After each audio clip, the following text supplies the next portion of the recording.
Hello students, welcome to Snehit Siddhganga City Central English Medium High School.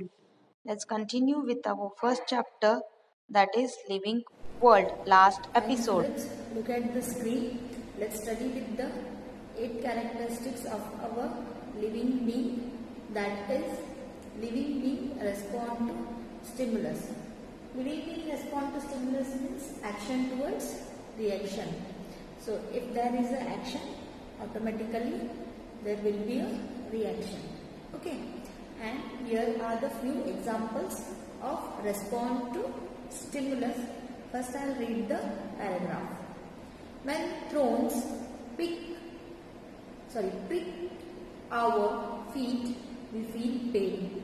We have observed our body shivering in cold, snake hissing in self-defense, and buffalo getting into water to cool off during excessive heat. So look at the screen, children. Here are the examples. So the first example is if the throne means mul. If the throne will prick our foot, then what will happen? We feel pain and automatically there will be loss of blood, and due to that response. What is the response? Means the throne is pricking to the foot, and there will be the message automatically to the brain that our blood loss will be there. Okay, and in the second picture it is shown that a person, if he is suffering from cold and fever, if the person is suffering from cold, then automatically what happen?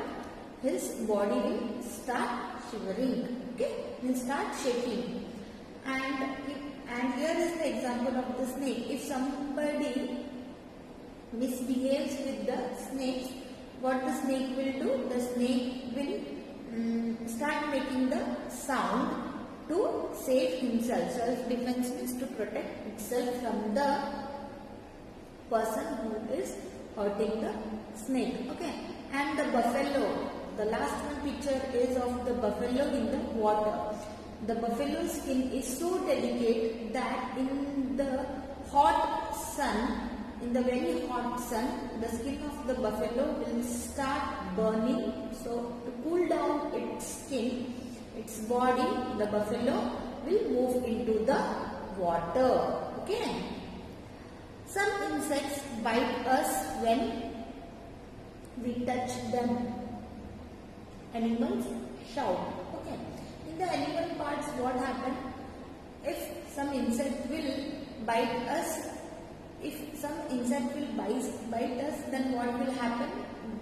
Some itching will be there, or here is the picture of the insect, and the red rashes will be there on our body parts. And even sometimes we also make sound, but it is given that animal cannot speak. So the animals will make sound, and there will be on us human being, there will be rashes on the body. Okay. Like this, organisms respond in their own way. All these are the responses given by organism to the surrounding stimulus. So all the living organism will respond in the different way. Okay, the animals will respond by shouting, and human beings there will be the sound also and rashes also on the body. Okay, these are the two examples of the response to stimulus of the human being and animals. Living beings respond to the changes in the surrounding environment. Usually they respond to touch, heat, cold, sound and smell. Okay, what happened here? What happened here, children? It is said that living organism will respond to the environment in the different way. If we drink a hot tea, then what will happen? If we will drink a hot tea,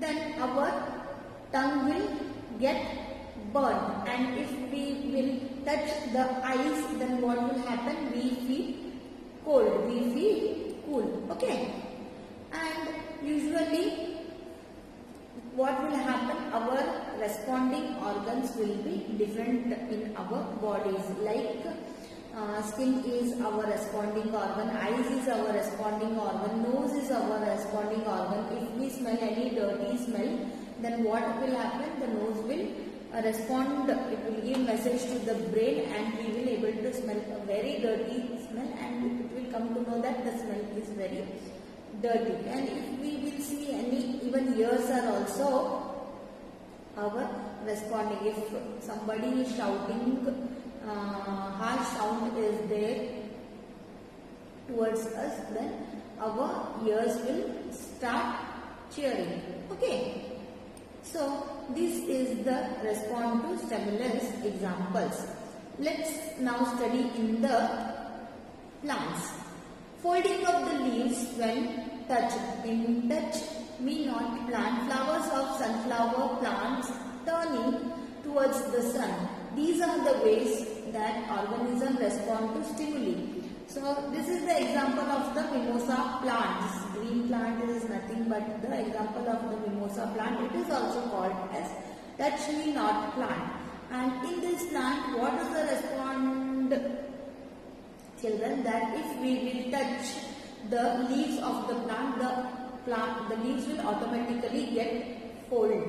So as shown in the picture, look at the picture, you will come to understand that if we will touch, anybody will touch the leaves of the mimosa plant, touch me not plant, the leaves will shrink or it will fold off. And even the sunflower, always it will turn its face towards the sun, as we have learned this example in the previous characteristic also.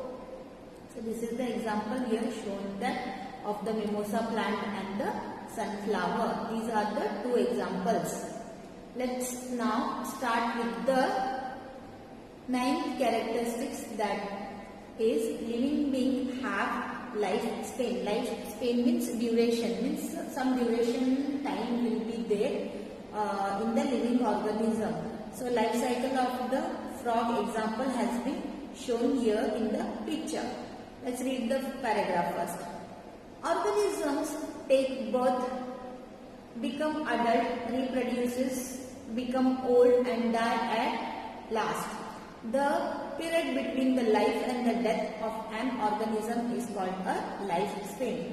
As I told you children, that the period means the duration between the life and the death is called as a lifespan. Okay, so all the living organisms, humans, plants, animals, birds, insects, everybody will be have their particular lifespan. Okay, the human beings will be different, the animals will be different, plants will be different, sorry, not plants, insects will be different, and this one, mammals will be different, birds will be different. Okay, here is the life cycle of the frog, shown that from the egg to the tadpole. First, the frog will lay the egg, means reproduces. The frog reproduces egg. We have learnt the characteristics.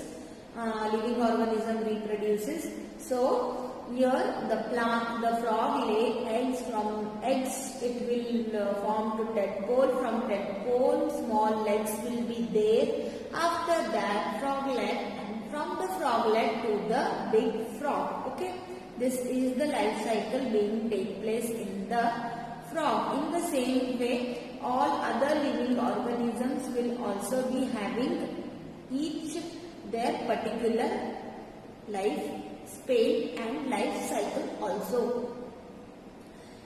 The average lifespan of some animals are given below. So here are the examples of the few animals lifespans are given, like turtle, frog. It is given, it will live for 150 years. What will be the year? Turtle will live for 150 years. Elephant elephant will live for 70 years. Cow will live for 20 years. Eagle will live for 20 years. Man will live for 70 to 80 years. So these are the lifespans, duration of the life and death. The time between the duration between the life and the death is shown here of turtle, elephant, cow, eagle, man. Man will live for 70, 80. But the thing is that these all living organisms may cause death due to some calamities, incidents, disease. But one average lifespan will be there, that is shown in this chart. Okay. Rather than this, we can cause death also in the middle. Based on the lifespan, plants are classified into annuals, biennials and the perennials. So, plants are classified into three parts, that is annuals, biennials and perennials. So, this is the examples of the this lifespan of the plants. So let's study with what is annuals, what is biennials, what is perennials. Annuals means plants which bear flowers, produces fruits and die in the 1 year or a season. One season will be there, 2-3 months season will be there, 3 months, 4 months season will be there, and the plant that will grow and it will die in a year or in a season, that is called annual plant. Okay, so the example is sunflower and beans. Even all the vegetables are annual plants. Okay, even brinjal, cucumber, cauliflower, these all are annual plants. Now, biennial plants. Plants which live up to 2 years or 2 seasons, produces flower, fruits and seeds and die. So, biennial means the plants which will live for 2 years, and even it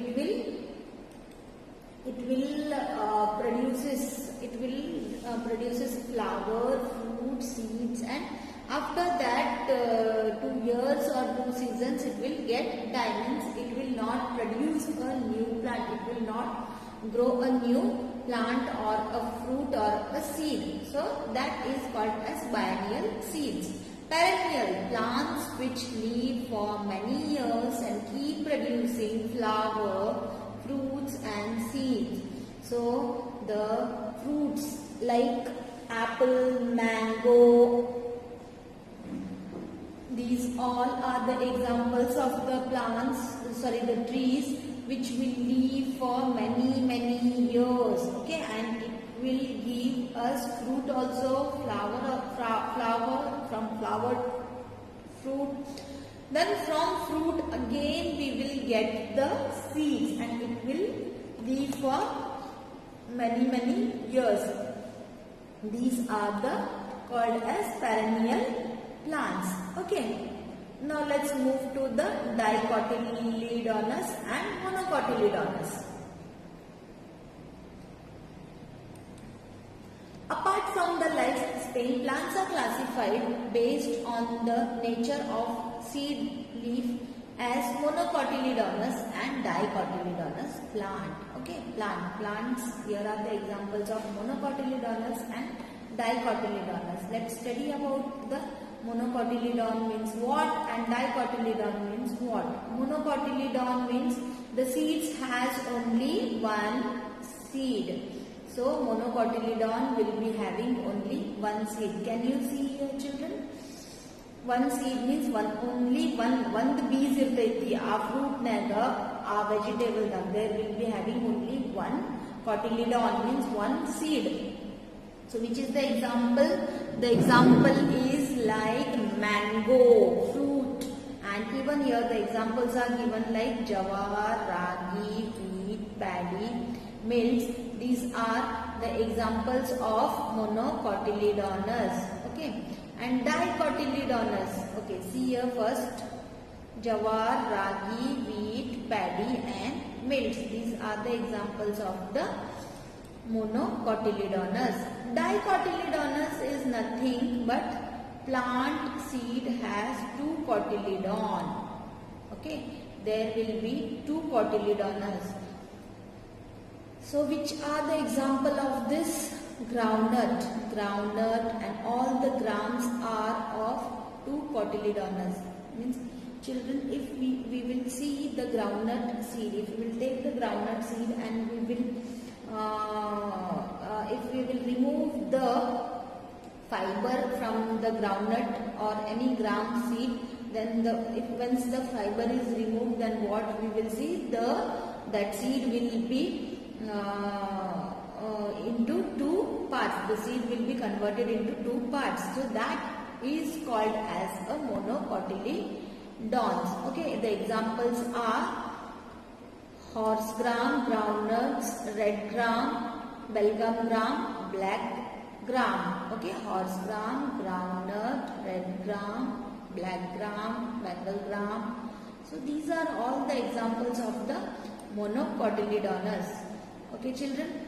After that, plants and animals are two important components of the environment. Children, all of you know that how plants and animals are important to us and our environment, because human beings also eat plants. They depend on plants for their food, and few animals also depend on the other animals for food, and few animals also depend on plants for their food. So plants and animals are the important component of our environment. Importance of animal protection. So children, what it is shown that many more points about the importance of animals protection is given below. Yes, it is very important to protect our animal. Okay, the animals which are in our environment, it is very important to protect our animals. We should protect our animals. We should not kill our animals. Animals play an important role in maintaining the environment balance. If animals are destroyed, it affects other organisms and there will be scarcity of food. Okay, and if we will destroy the other animals, then what will happen? There will be scarcity, means there will be lack of food in our environment, because if we will destroy the earthworms and other insects, then the birds will not get it food, and there will be scarcity of the food for the birds and the other animals. So we should not destroy the animals which are naturally found in our environment. In the recent year, the government has measures to protect animals through national forest, wildlife sanctuaries, bird sanctuaries, and reserve forest hunting is banned. Yes, in the olden times, there will be, the people used to hunt animals in a very form kind. Okay, but now the government has stopped that. They have banned hunting the animals and the birds, and they have got preserved that wild animals in the sanctuaries, and even national forest also they are getting preserved now. Life world. The living world around us is a wonder. Yes, the living world. What is the living world? Animals, birds, various kinds of fruits, various kinds of flowers. So this living world is a very wonderful world. Okay, and we are amazed to see these all various kinds of plants and animals on the earth. Knowing about the plants and animals, we should protect them. Yes children, we should protect the plants and the animals on our earth. It is our major duty. Then only the existing environment we see now will be able to see the future generation. Okay, yes, what we are seeing in our what presently we are seeing the animals and the birds in our life, our future generation means our children and their children will also be able to see that plants and animals, that is called as future generation. Okay, remember always that if we protect nature, it will protect us. So children, the nature, if we will protect our nature, then it will protect us. It is very important to protect our nature. The God has given us very wonderful nature, so we should protect it. It is said that we should protect our nature. Okay children, so here we have completed our first chapter, that is the living world. Children, visit school for the notes, collect your FA1 test papers from the school. Okay children, bye bye, take care.